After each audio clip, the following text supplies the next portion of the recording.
meaning of the unemployment,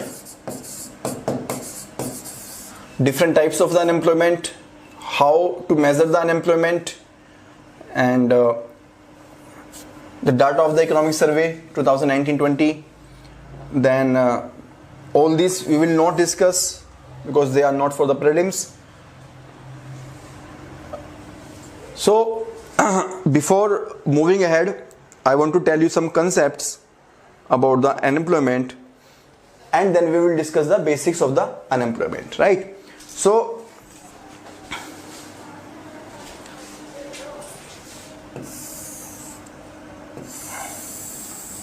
suppose this is the total population of the country.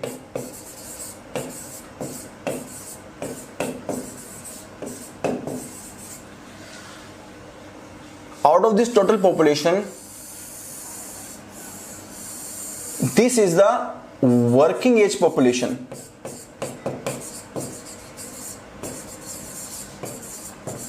Working age population means the population between the age of 15 to 59 years of age. So those people who are in the age category of 15 to 59 years, they are the working age population. Inside this working age population, further there are three different categories: A, B and C, right? So this C means those people who are either not willing to work, है ना? For example, UPSC aspirants, वो काम नहीं करना चाहते, वो पढ़ाई करना चाहते हैं, ठीक है? और they are not eligible to work. Not eligible means they are suffering from some disease, or like due to any reason they are not eligible to work. Even if they want to work, but they are not eligible to work, right? So not willing to work or not eligible to work, right? So this is the category C. Then A plus B, it reflects those people who are both willing to work as well as eligible to work, जो काम नहीं करना चाहते हैं और काम करने के लिए eligible भी हैं, जो काम करने लायक भी हैं, है ना? तो वो लोग होंगे आपके A plus B के अंदर.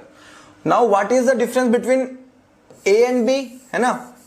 अच्छा, both willing and eligible, combinedly they are called labor force. Combinedly they are called labor force, right? So inside the working age population of 15 to 59 years, those people who are both willing and eligible, they are combinedly called labor force. They are called labor force. So the term labor force means the people who are willing and eligible to work out of the working age population, right? Now this labor force is further divided into two categories, A and B. Now what is the difference between the A and B? What is the difference between the A and B? So A are the people who got the job, that is who are working, and B means those people who are not working. Or in other words, A means employed and B means unemployed, right? So those people who are employed, that is A basically means workforce, right? So if you hear the term workforce, the workforce basically means the people who are employed out of the labor force. The people who are employed out of the labor force, right? So they are called workforce. So labor force has two categories. One is the workforce and another is the unemployed. Another is the unemployed, right? So just take 1 minute and revise this particular discussion. Just have a deep look into this discussion, because all the formulas of the employment or unemployment are based upon these concepts. These are the basic concepts.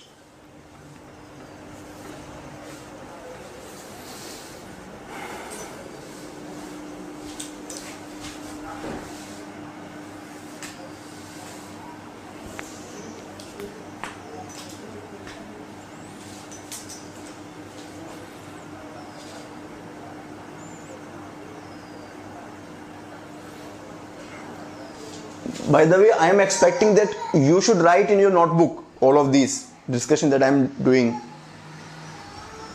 This will make your concept very clear at the time of revision also. Otherwise, you will struggle at the time of revision. You might understand right now, but at the time of revision, you will struggle. So please write it down in your notebook also. जब आप अपने हाथ से लिखते हो ना, तो clarity ज्यादा आती है.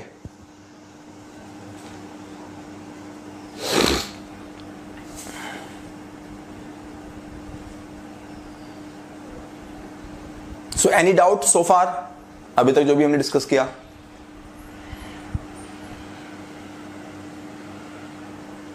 No sir. Okay, wonderful.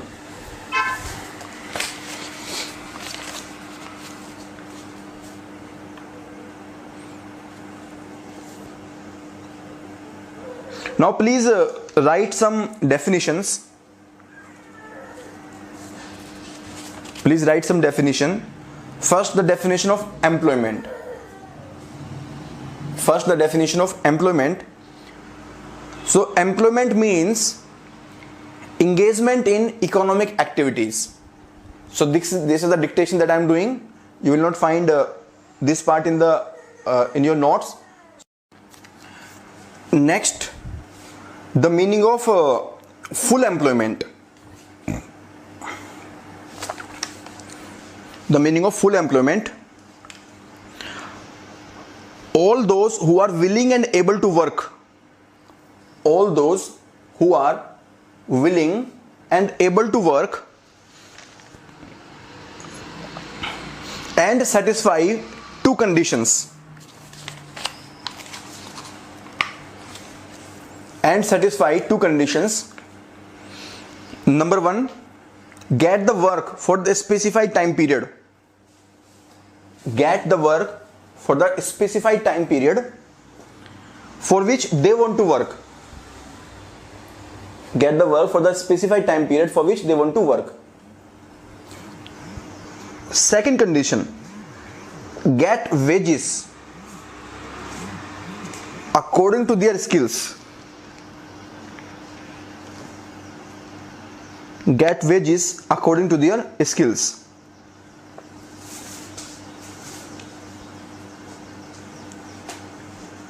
Right. So दो कंडीशन है. पहली कंडीशन है कि जितने टाइम के लिए वो काम करना चाहते हैं उतने टाइम के लिए उनको काम मिल रहा है, और दूसरी कंडीशन है कि उनकी स्किल के हिसाब से उनको वेजेस मिल रही है ना. तो दो कंडीशन अगर सेटिस्फाइड होती हैं तो उसको हम बोलते हैं full employment. That is called full employment. The next term is under employment. The next term is under employment.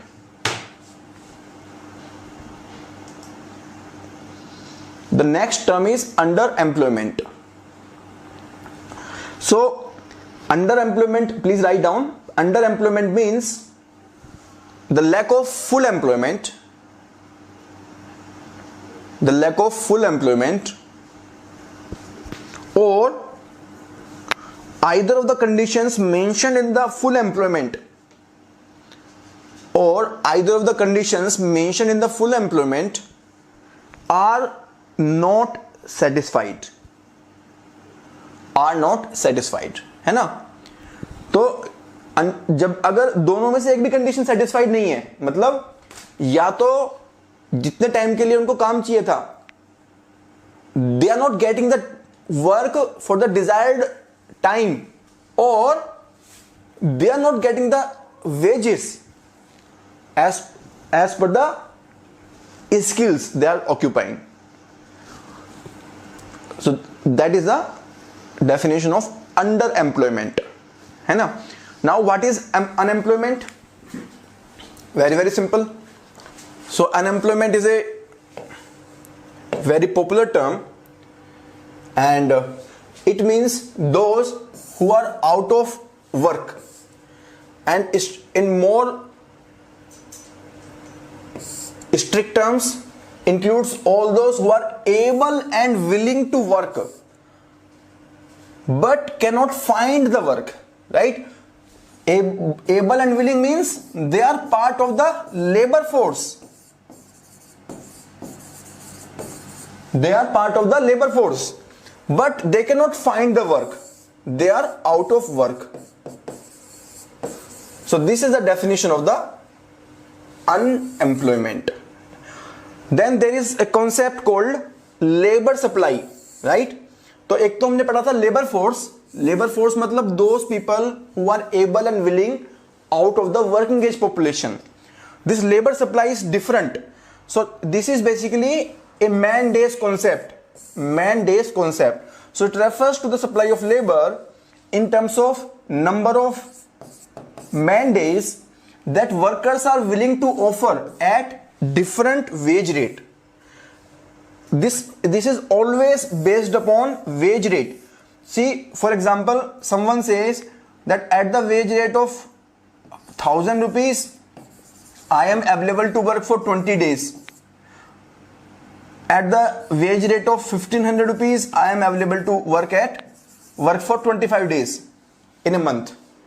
So at the wage rate of 1000 rupees the labor supply is 20 days. At the wage rate of 1500 rupees the labor supply is 25 days, right? 25 man days, right? So this is the concept of supply of labor. So supply of labor can increase or decrease even when the number of workers remain same, right? So in our example the number of worker is same, but the labor supply is changing from 20 to 25 because of increase in the wage rate, right? So even if the number of workers might remain same, still the supply can increase or decrease corresponding to the wage rate. The next is labor force.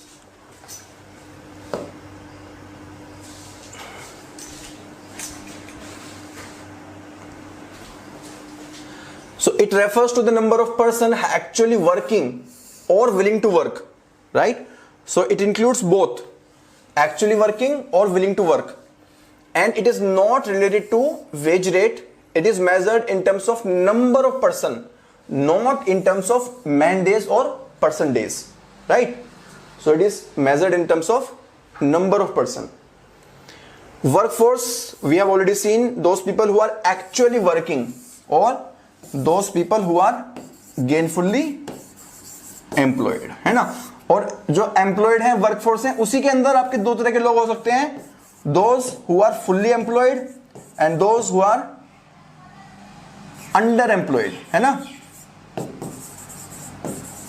Right? Under employment, right? So full employment and under employment can be out of the workforce. It can be out of the workforce. Next is labor force participation rate. Labor force participation rate. So labor force participation rate is labor force divided by the total population, right? So labor force को जब हम total population divide करेंगे, workforce participation rate, this is the workforce divided by the total population. Workforce divided by the total population. Employment intensity, the number of people employed per lakh of real GDP. Per lakh of real GDP.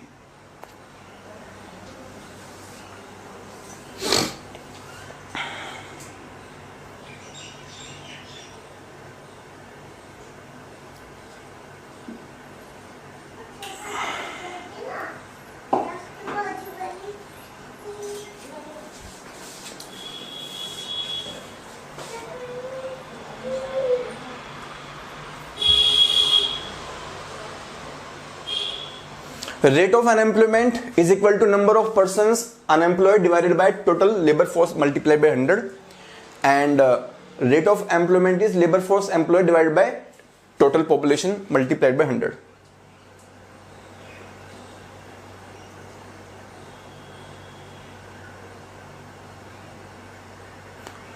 Now there are different kinds of unemployment.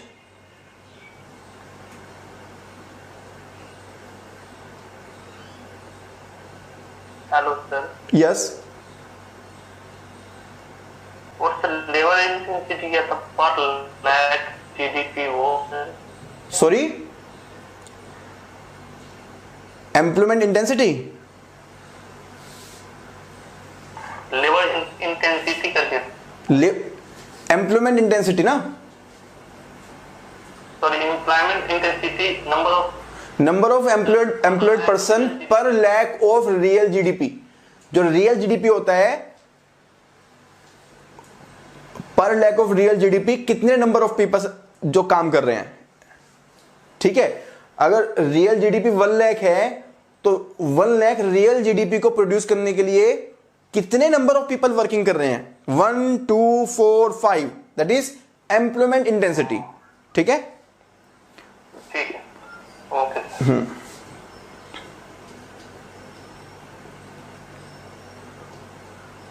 Then we have structural unemployment. So different kinds of unemployment. तो primarily if we see the kind of unemployment, there can be 2 categories of unemployment.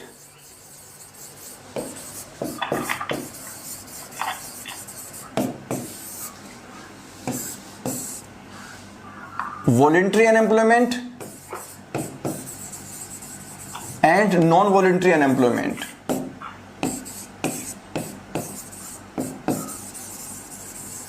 Right? So voluntary means those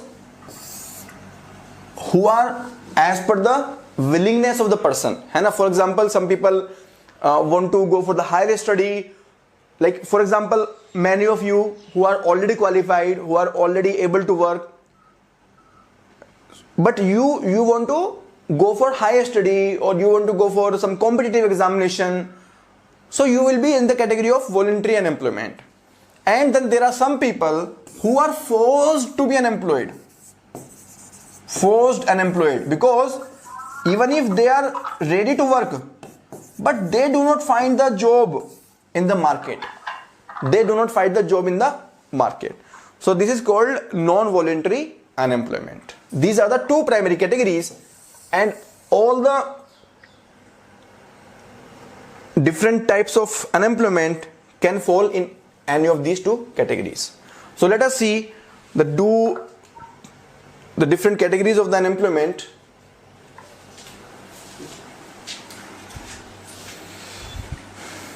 So first one is the structural unemployment.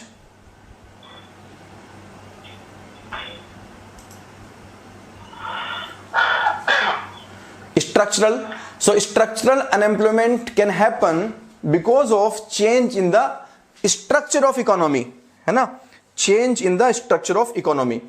For example, the economy is moving from agriculture to industry and industry to services. So please unmute yourself. जिसने भी अपने आप को unmute नहीं किया हुआ है, please mute yourself because there is some disturbance I can hear. So for example, our country, it moved from agriculture to industry to services. At the time of independence, almost 78% people were working in the agriculture. Now only 46% people are working in the agriculture, right? So there will be many people who don't have the skills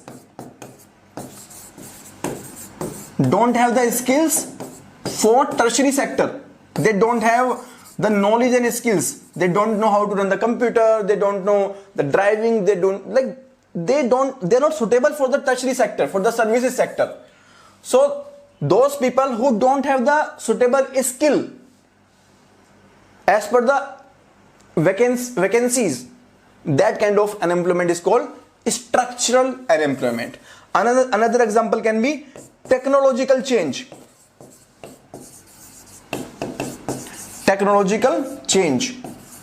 So because of this technological change also, this structural unemployment is possible, right? So this is structural unemployment. Now, whether structural unemployment is good or bad, it is good if it is a very negligible, because it indicates that our economy is improving in terms of technology. It is improving in terms of that it is moving from agriculture to industry to services sector. So for a short period of time or at a very low negligible level, this is good, but this should not be at a very high level. This is called structural unemployment, right? So please read this definition. I have a question, sir. Sorry, I have a question, sir. please ask the question after I discuss the entire concept, right? I will give the time. Structural unemployment exists when shifts occur in the economy that creates a mismatch between the skills worker have and the skills needed by the employer, right? So the skills worker have belong to the agriculture sector, but employers need the skills of the services sector. Some structural changes are rapidly growing population, right? Fall in the rate of capital formation, technological change, or another example which I gave you, that economy is moving from primary to secondary to tertiary sector, right? So rapidly growing population can also be one of the reasons for the structural unemployment, because number of people are more and the number of vacancies are less. And people don't have the skills, like they are uneducated, they don't have any kind of skill, right? So that is structural unemployment. Next is frictional unemployment.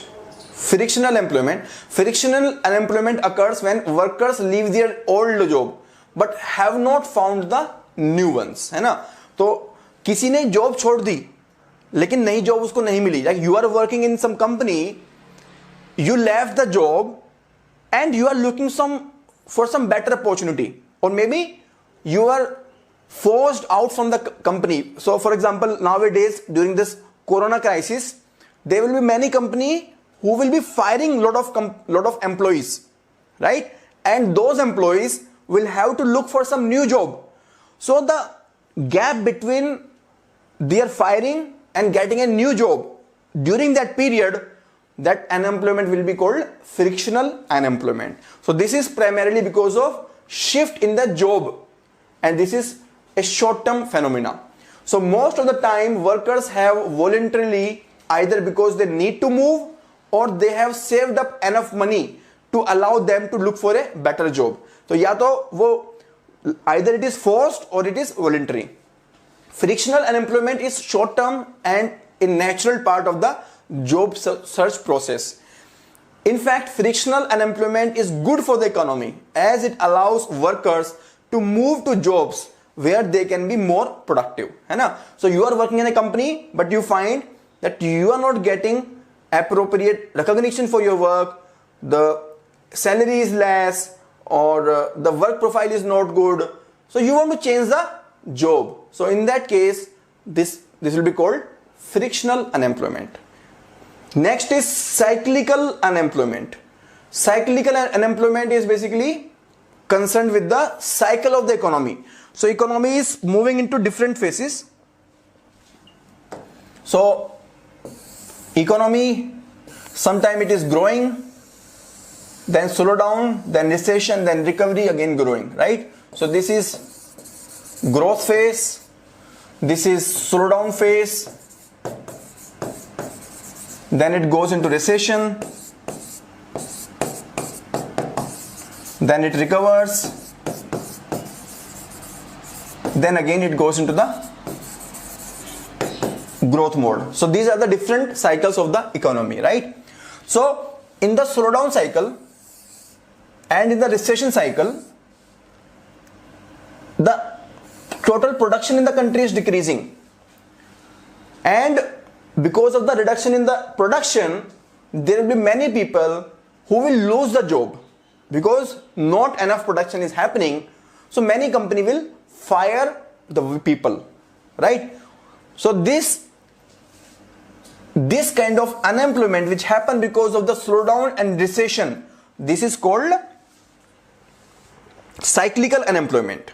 So cyclical unemployment is caused by the contraction phase, recession of the business cycle. Recession as well as slowdown, both will be here, right?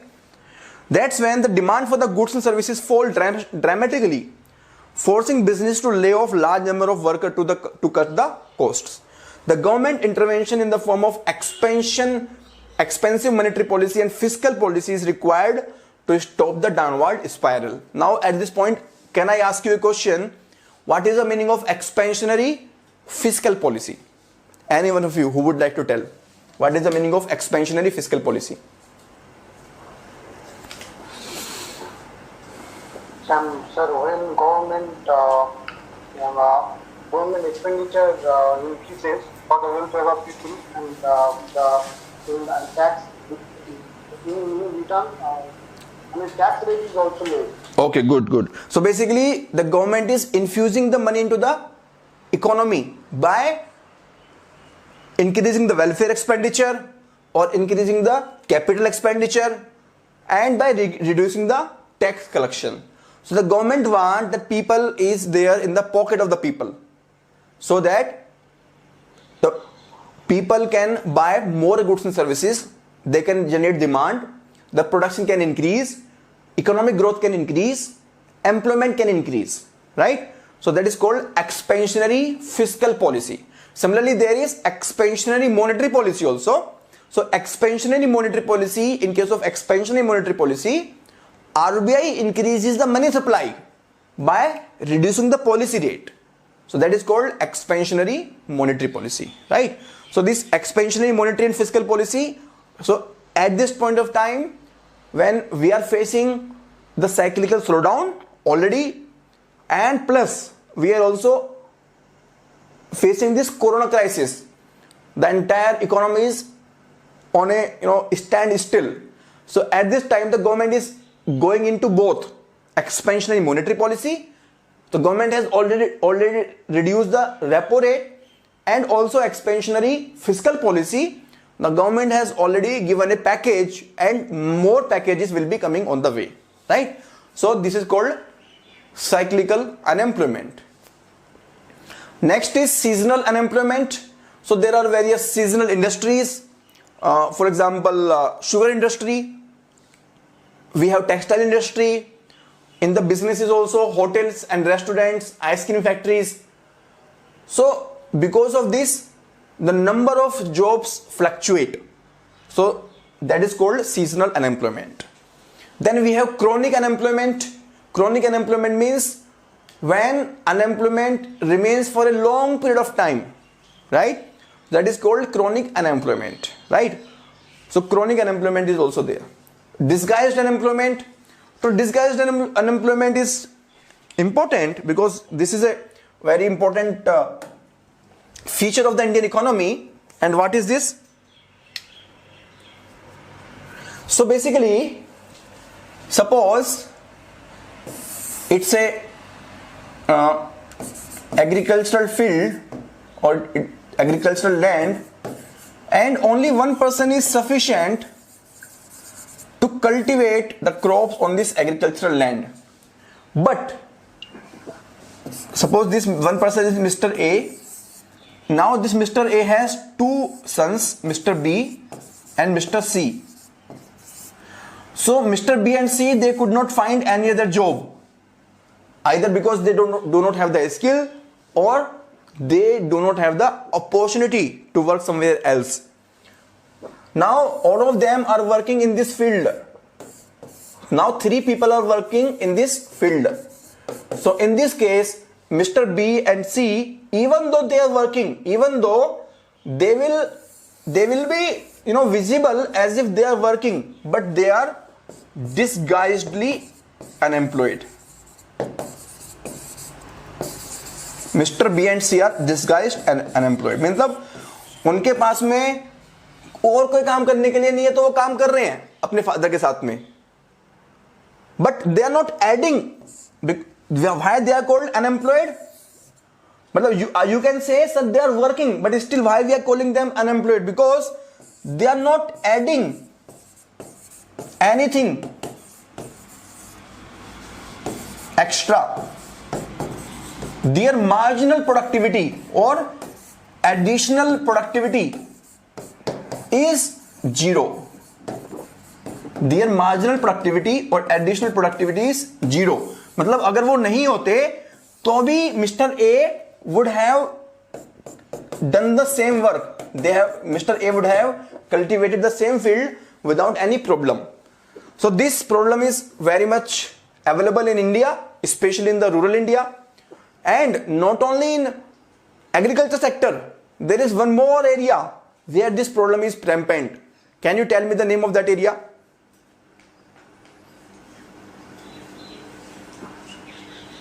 Agriculture. Sorry? Can you repeat it, please? Agriculture. No, agriculture का तो मैंने आपको example दे दिया. One area is like disguised unemployment is rampant in the agriculture, and there is one more area where this problem is rampant.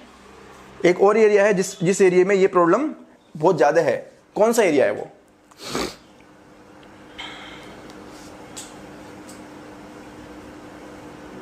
Sir, in shops, local small shops or in businesses. Okay, small business हो सकता है. तो basically Businesses at the home level, I mean, for handicraft.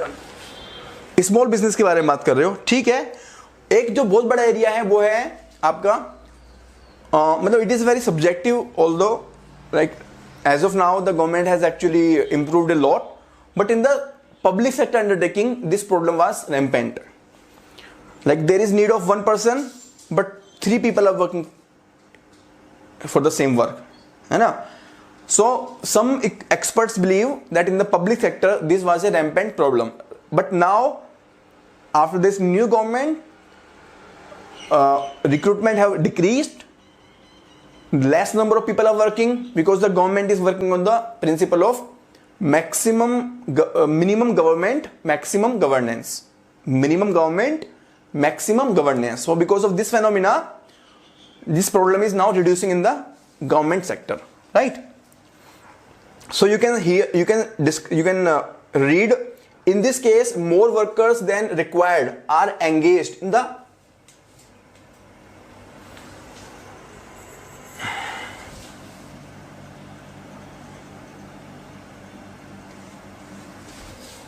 sorry.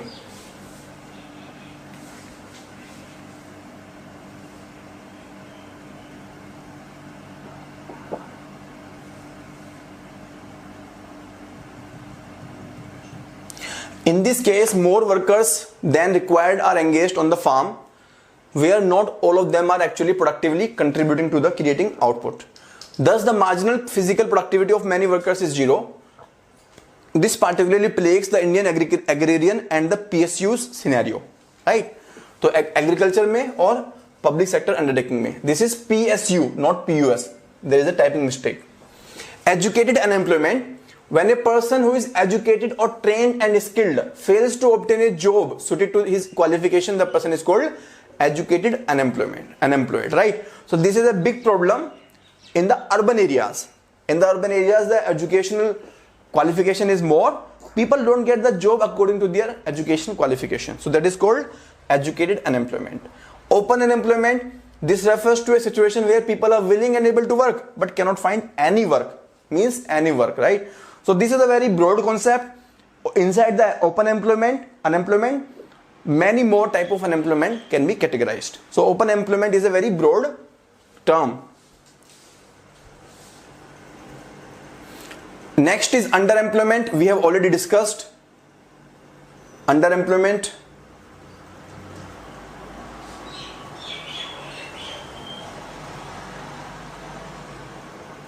Then voluntary unemployment.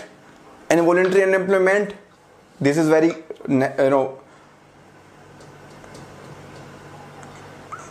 very easy. Then natural unemployment. There will always be some level of unemployment even in a healthy economy. Unemployment ranging between 2% to 3% in the country is natural or inevitable.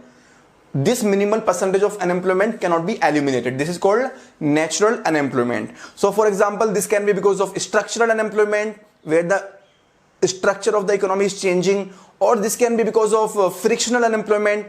People are searching for a new job and they take the break from the job. So this is called natural unemployment. Now measurement of the unemployment.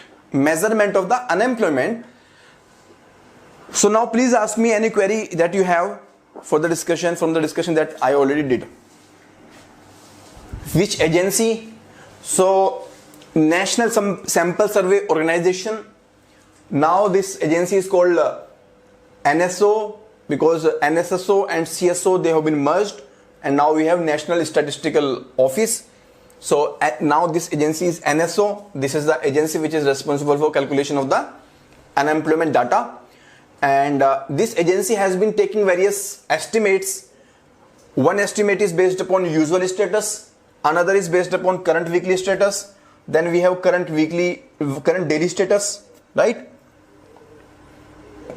So usual status, current weekly status, we have current daily status, and these different approaches, they were recommended by Professor M.L. Dantwala Committee of the Planning Commission, right? So agency and the different measures. Now these different measures, let us understand about these. So these are the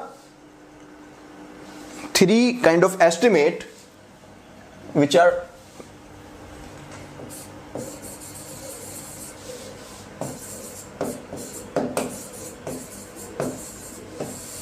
three estimates or three methods which are used by the NSO. One is usual status,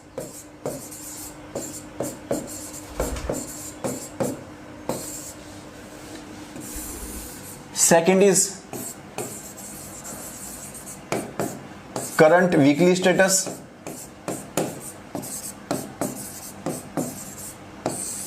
and third is current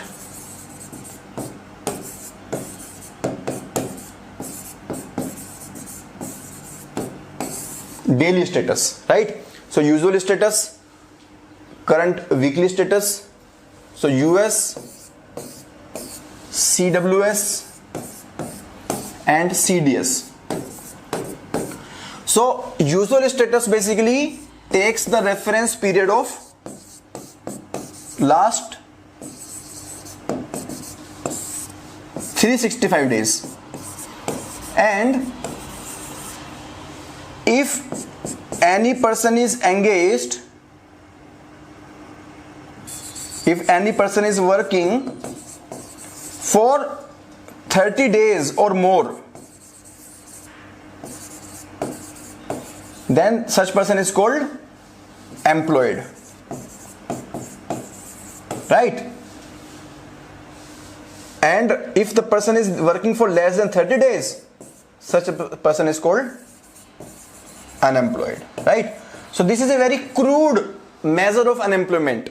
This is a very, very crude measurement of unemployment, that if the person is working for 30 days or more, the person is employed. If the person is working less than 30 days, then the person is unemployed during the last 365 days. This is the usual status. This usual status is further classified into principal status and subsidiary status. So principal status means in which activity the person is engaged most of the time. That will be the principal status. So if suppose a person is working for 60 days and out of the 365 days, and the number of he is working for 60 days, out of those 60 days he is working in a textile sector for 50 days, so that will be principal status. And he is working in sugar industry for 10 days, so that will be subsidiary status, right? So जहाँ पे ज़्यादा time invest करता है, that is called principal status, and जहाँ पर कम time लगाता है उसको बोलते हैं subsidiary status. So usual status दो तरह का होता है, principal and subsidiary. Then we have current weekly status, CWS. So in case of CWS,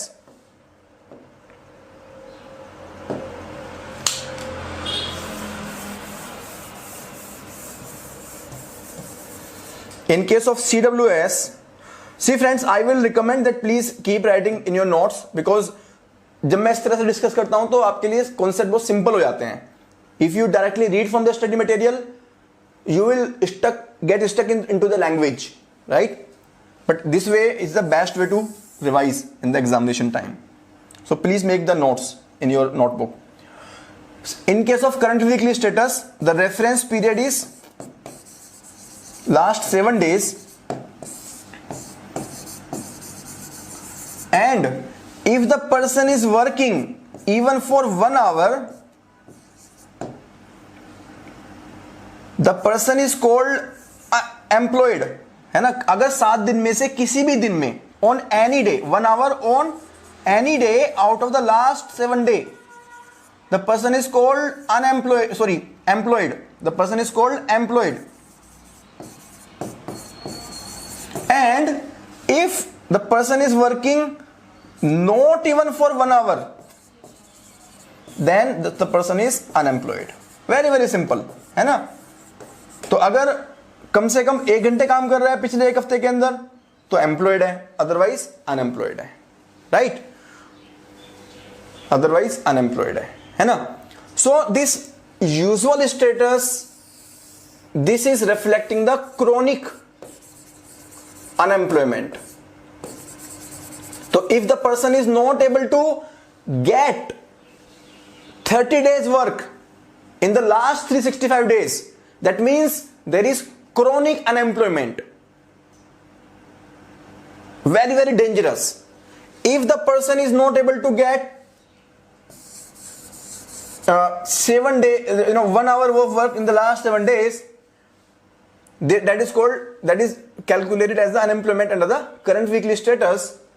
And now my question is, out of the usual status and out of the current weekly status, in which of the two method the unemployment rate will be high?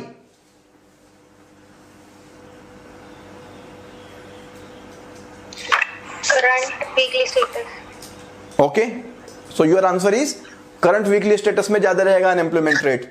Okay, any other one, any other person?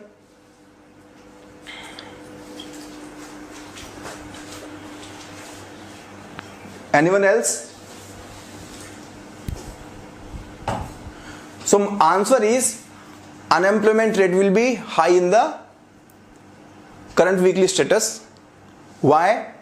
Because usual status में everyone who get the job in the last 30 days will be included as employed, right?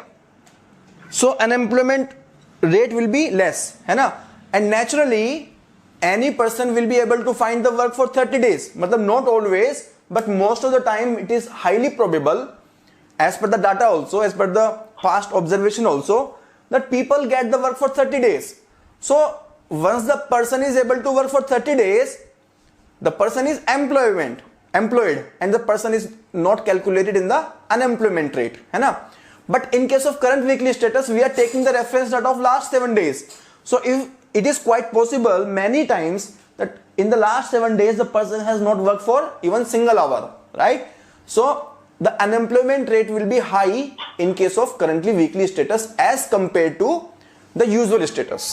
As compared to usual status, the unemployment rate will be high in the current weekly status. ठीक है जी.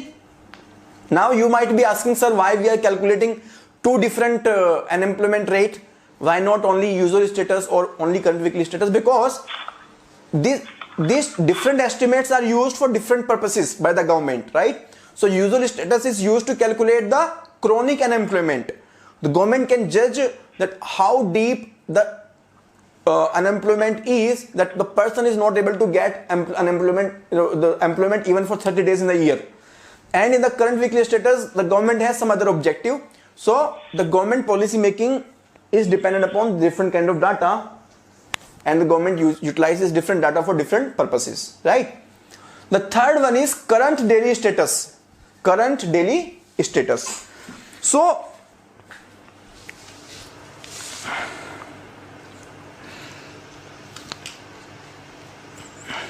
In case of current daily status, here the focus is not upon who is employed, who is unemployed.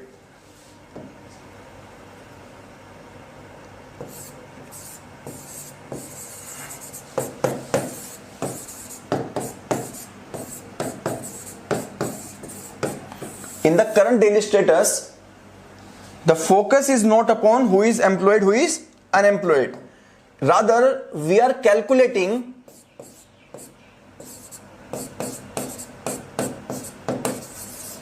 the exact level of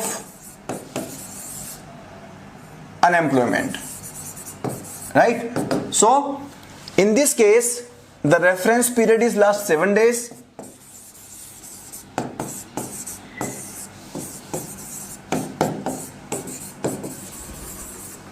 And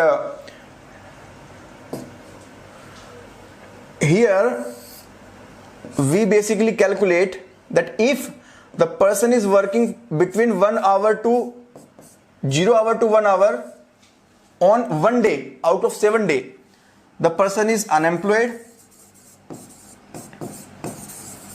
If the person is working between 1 hour to 4 hour on any day, the person is 0.5% day employed. So this will be counted as 0.5% day employment, and this is 0, this is 0.5.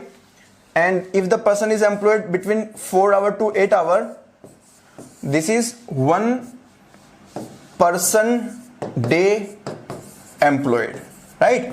So for daily basis, out of last 7 days, we calculate how much is the person day, how much is the person day, and how do we calculate the unemployment rate out of this data?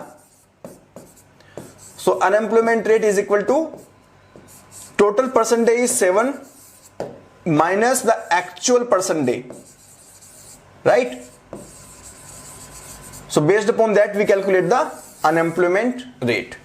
So this is the current daily status calculation. This is the current daily status based calculation. And out of the three method, which is the best method? Can you tell which is the best method? Or which will give the most accurate result? Anyone?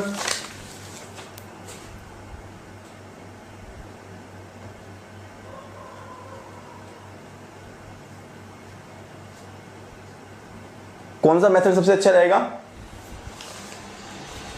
Logically?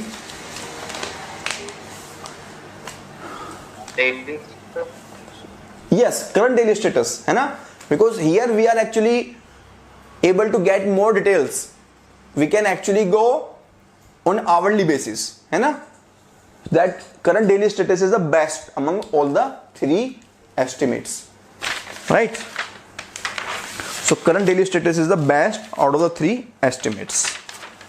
So this is about the concepts of how to calculate the unemployment rate. So you can see here in the language you can study from your study material. Everything is written over here. You can go through this, and out of above three measures, CDS is considered best. Estimates of unemployment as a percentage of labor force under the three methods.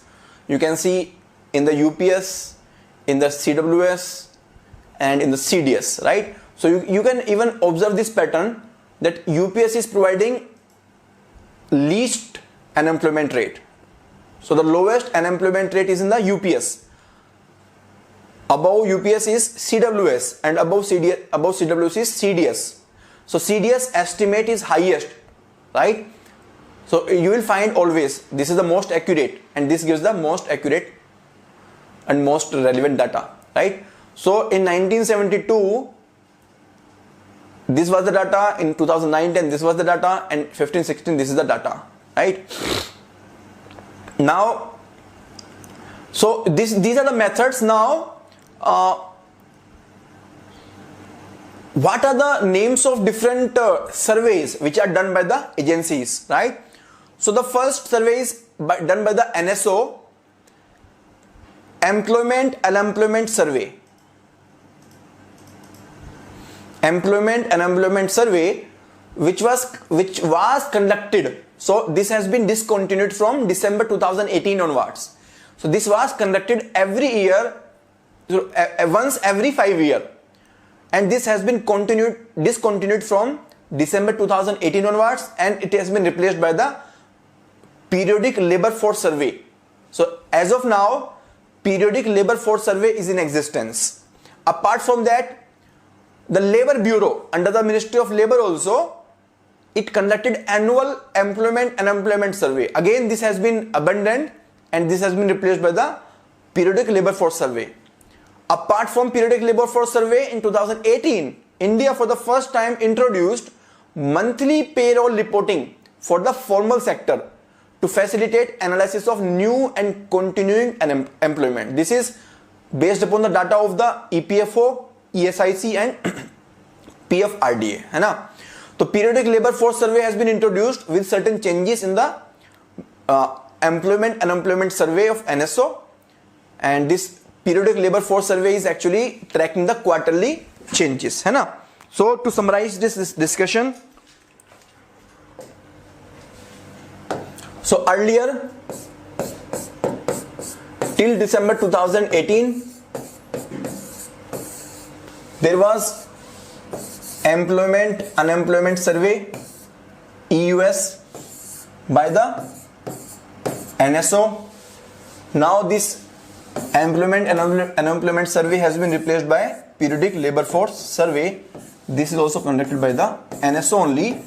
And what is the difference between the two? So PLFS, first of all, this tracks the quarterly changes, which was not done by the EUS, and there are some other data design changes, right? So there are some changes, and you might have heard the news that unemployment rate in India is highest in the last 45 years.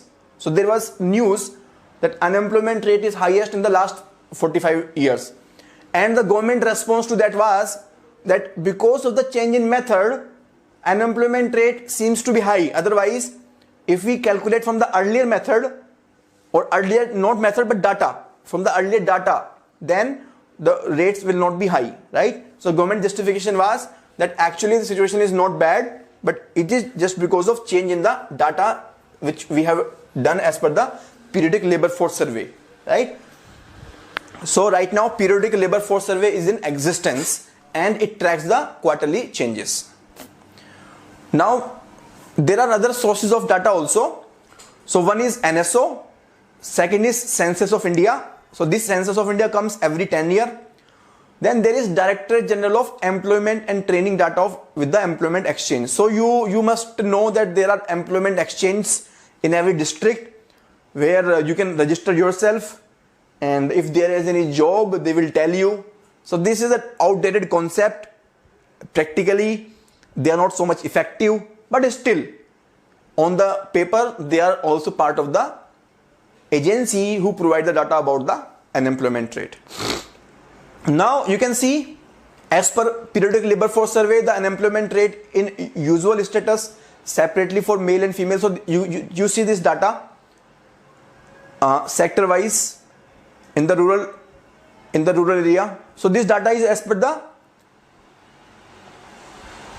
usual status, है ना? Usual status के हिसाब से data है ये, as per the usual status. And in the rural area we have 5.8% for the male and 3.8% for the female. In the urban area we have 7.1% for the male and 10.8% for the female. So you can see in the urban area unemployment for the female is high. What is the reason for that? Can you tell me? Anyone?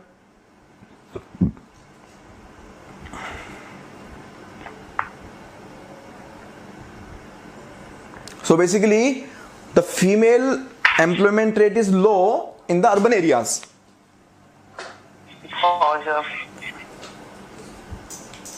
What is the reason?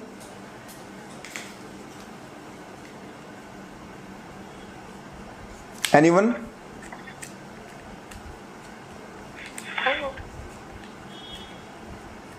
Yeah. What is the reason? She is involved in higher study. She is involved in higher study. Okay. और क्या reason हो सकता है? That can be one of the reason. Single family anything. Single family है तो मतलब सारे में तो एकल family single family single family से क्या फर्क पड़ेगा? चिल्ड्रन ओके, मतलब डोमेस्टिक रेस्पॉन्सिबिलिटी की बात कर रहे हो आप? ओके, और क्या हो सकता है?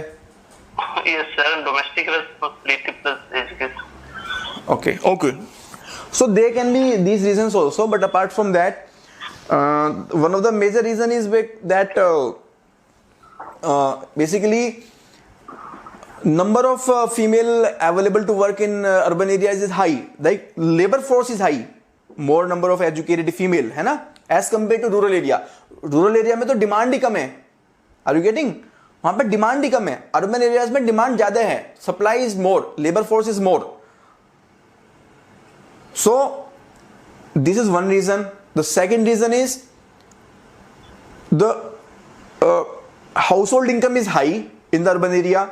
So if the husband is able to earn, even though the female is willing and ready, the female will not go to work because the per capita income is really good, है ना? और इसके अलावा unemployment rate is also high because of the various issues which are faced by the women in the urban areas, like It's a patriarchal society. Patriarchal society का तो इतना ज़्यादा issue नहीं होता, लेकिन बेसिकली सेक्सुअल हैरेसमेंट इशू और like the safety issue in the night time, है ना? Sorry. So these are the various reasons, right? So because of which the unemployment rate is high in the female in the urban areas, right? So overall, in the rural area unemployment rate is low, in the urban area it is high, है ना? And combinedly this is 6.1, which is very very high. So for India, as per the periodic labor force survey, unemployment rate is 6.1%. Then among the various social groups, this is the data, not important, but still you can go through, you can quote somewhere in your mains paper, otherwise not important. Now this is another set of data. Occupational structure. What is the meaning of occupational structure? So occupational structure means the percentage of people working in different sectors. So how many people are working in primary sector, how many people are working in secondary sector, how many people are working in tertiary sector. This is the occupational structure. In India, if you see, at the time of independence, around 72% people were working in primary sector, and now only 46% people are working in the primary sector, right? So number of people working in the primary sector has drastically decreased. In secondary sector it has increased, and in tertiary sector it has drastically increased, right? Then this occupational structure we can differentiate for the rural workforce and for the urban workforce separately. For the rural workforce, still 58% people are working in the primary sector. So highest number of people are working in the primary sector in the rural area, and in the urban area a highest number of people are working in the tertiary sector, right? So highest number of people are working in the tertiary sector in the urban areas, right? So all the service sector, they are the major chunk of job provider in the urban areas. Now this is a data that I have compiled from the economic survey, which is relevant for you. There are some terms you should know.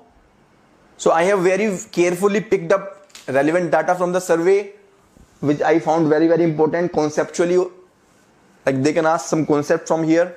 So this is something new which I came across there. NSO data has classified the worker on the basis of employment status into 3 categories.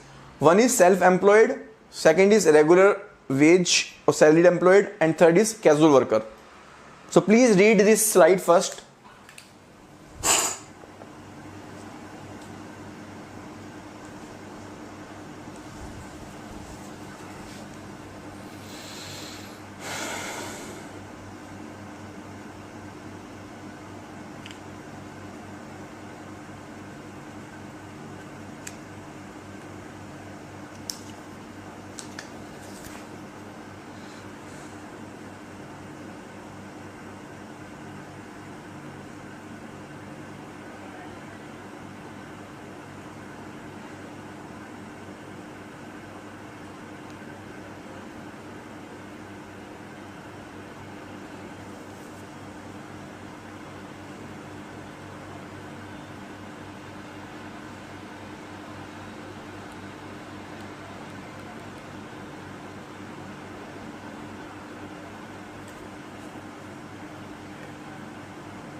So self-employed, those who are working for themselves and do not sell their labor power to anyone else, है ना?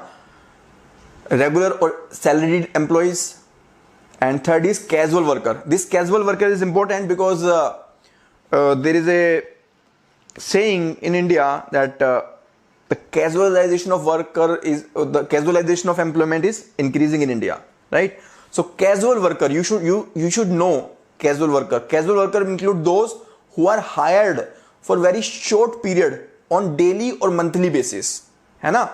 तो आज के समय में जो सबसे बड़ी समस्या है during this corona crisis, the biggest problem is being faced by casual worker only, because they do not know whether they will get the work after this crisis is over or not.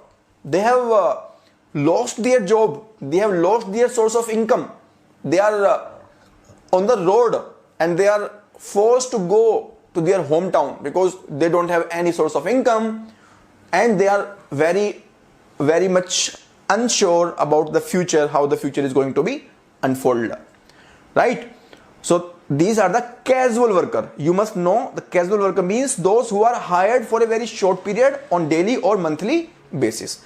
See friends, आपको हो सकता है कि you might be having a broad idea about each of these term, but you should pick the definition from the authentic document. Authentic document include economic survey, budget, Niti Aayog documents, है ना? So for example, if you are giving the interview to the UPSC, they ask you what is the meaning of casual worker. You should give the definition as per the government source. That is much more accurate, because tomorrow when you become civil servant and someone is asking you something, you will not give your idea. What is your opinion about casual worker? Who should be the casual worker? You will be giving the government definition about what is the meaning of casual worker, right? So you should always try to pick up the vocabulary from the government documents. That is why I have included this definition. So this is the data, this is the information, or this is the definition given by the National Commission for Enterprises in the Unorganized Sector, right? Now please read this carefully.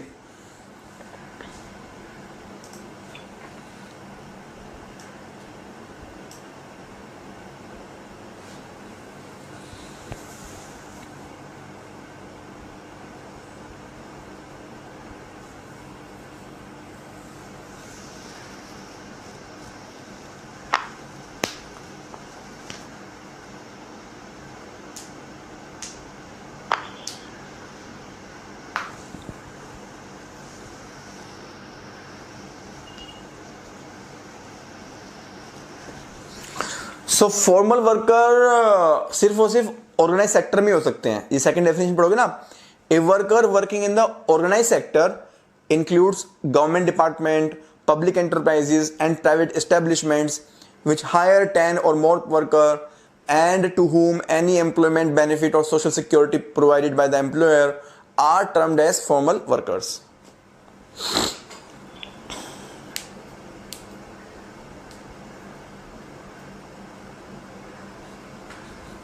Yes. ठीक है, तो employment benefit और social security ये दो main criteria हैं.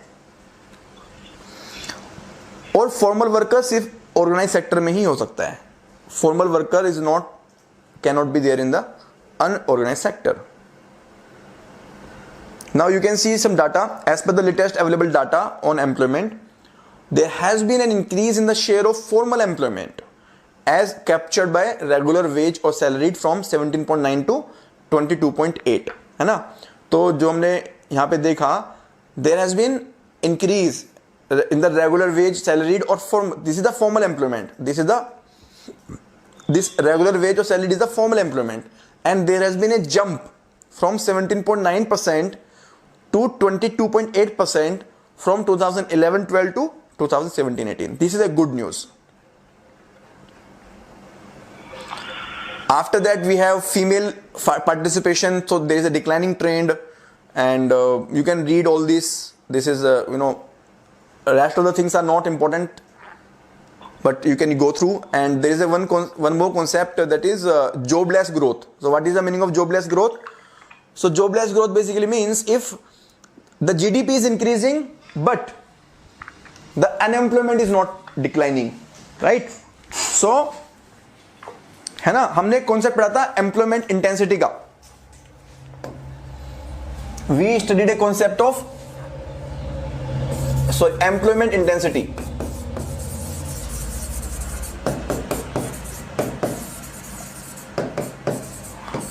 सो employment intensity का हमने concept पढ़ा था, जहां पे हमने पढ़ा था the number of persons employed per lakh of real GDP, है ना. So if the real GDP is increasing, the number of people should also increase, number of people who are working should increase, है ना. But if GDP is increasing and number of people do not increase, then this is called jobless growth, है ना. तो growth तो हो रही है, production तो बढ़ रही है ना, इकोनॉमिक ग्रोथ तो हो रही है, लेकिन एम्प्लॉयमेंट या जॉब नहीं बढ़ रही है. So this is called jobless growth, right. This is called jobless growth. And in India jobless growth is high. Why this? Because if we see the structure of economy, we have moved directly from agriculture to the service sector. We have missed the manufacturing sector. A lot of people who are available to work do not get the job in the service sector because they do not have the skills. And by the way, jobless growth basically means the high growth which is happening in the service sector, it is not creating job. Service sector में जो growth है वो sufficient number of job की नहीं create करता है. If you see manufacturing sector, in the manufacturing sector the number of jobs which can be created per lakh of real GDP is high, because any manufacturing company will require high skilled labor, middle skilled labor, low skilled labor, every kind of labor they will require. But in the service sector only highly skilled people are required. For example, if you talk about a IT company, in an IT company only qualified engineers are required, hardly 1 or 2 peon is sufficient. Rest of the total workforce is from the IT qualification, who are highly qualified, right? So one thing is that, and secondly the number of job which they create is very very less. They are providing high salaries to the less number of people. They are providing high salaries to the less number of people, rather than as compared to in fact manufacturing, where less salary but more number of people. So in India this jobless growth is really high, and this is the concept of mains. I will separately discuss this concept for about 1 hour, along with the discussion of how India moved from agriculture sector to the service sector, and it missed the bus of manufacturing sector. So this is a very conceptual discussion. There are many other areas which we need to discuss, we need to consider here, and that is a discussion of approximately 1 hour, right? So this is about jobless growth. So with this we complete this unemployment chapter, and if you have any doubt you can ask me. Here you should pick up the exact definition, and that is how you increase the marks in your mains exam also and in your interview also.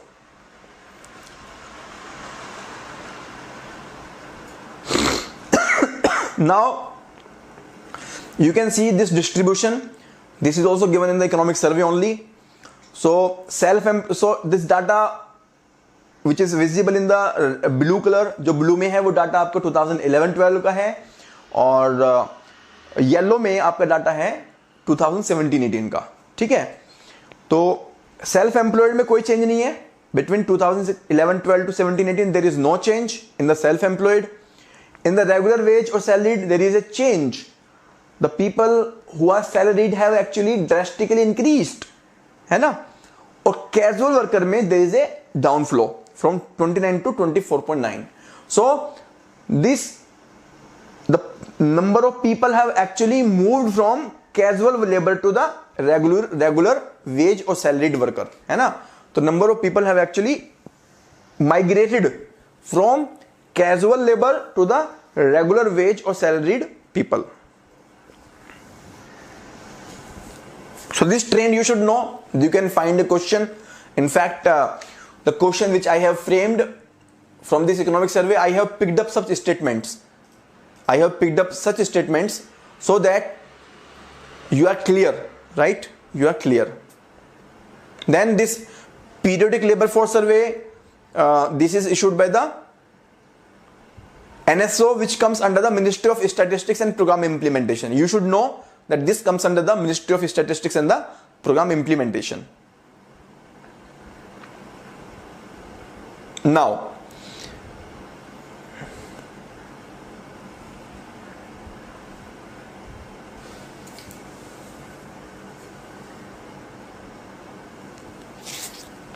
so now this is very important. I will discuss this.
Right? So in the newspapers, in the economic survey, in the budget, at many places you will find this term being used very frequently: organized, unorganized, formal, informal. So this organized and unorganized, these are the terms which are for the employer, which are for the company's employer, and formal, informal is for the employees. First of all, you should be very clear about this. Secondly, what is the difference between the organized and unorganized? So organized sector means if any company, whether government, private or any other, is having 10 or more workers,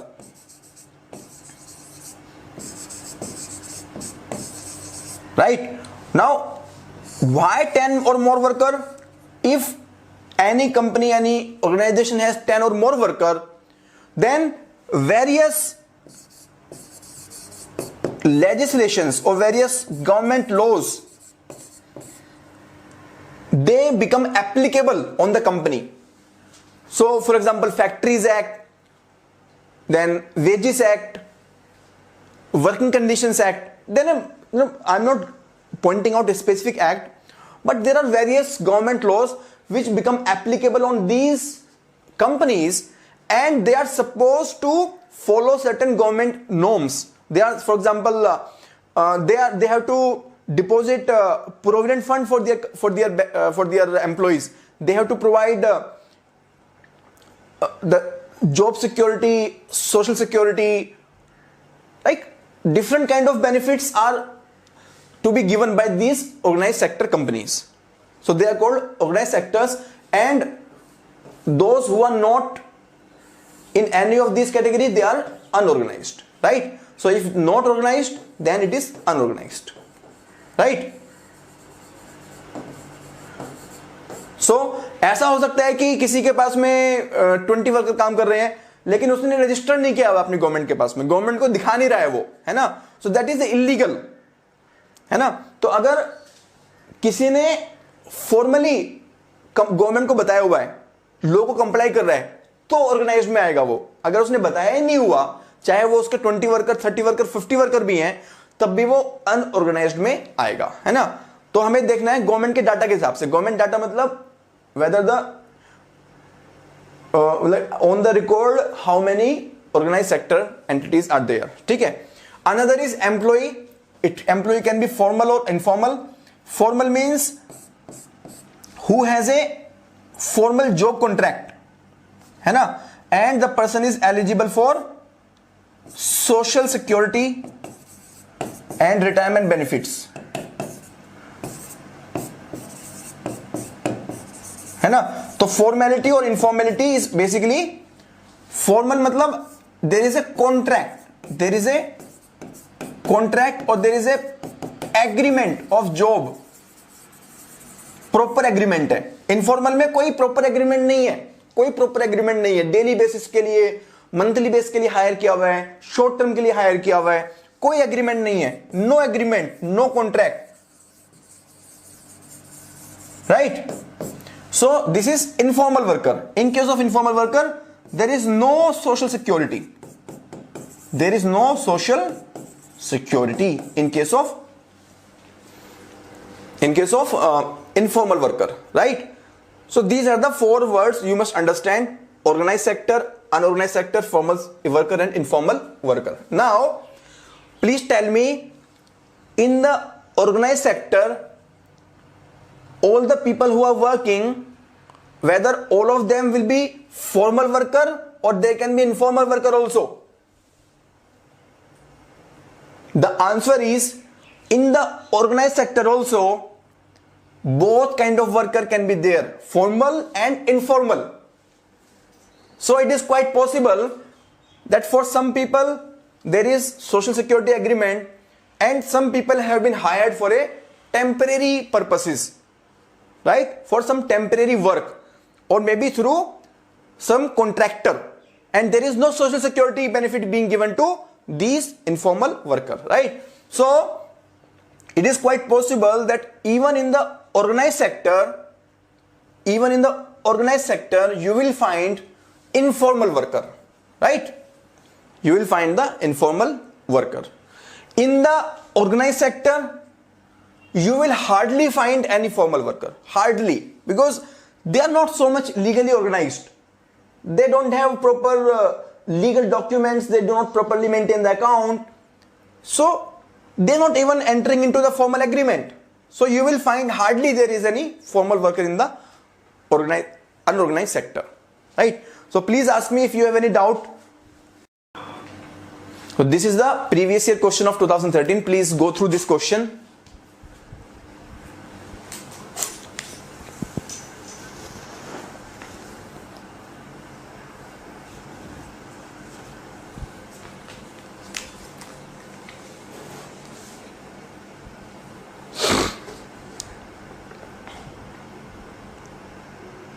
So disguised unemployment generally means the option C, marginal productivity of labor is zero. Very very simple, है ना? Marginal productivity of labor is zero.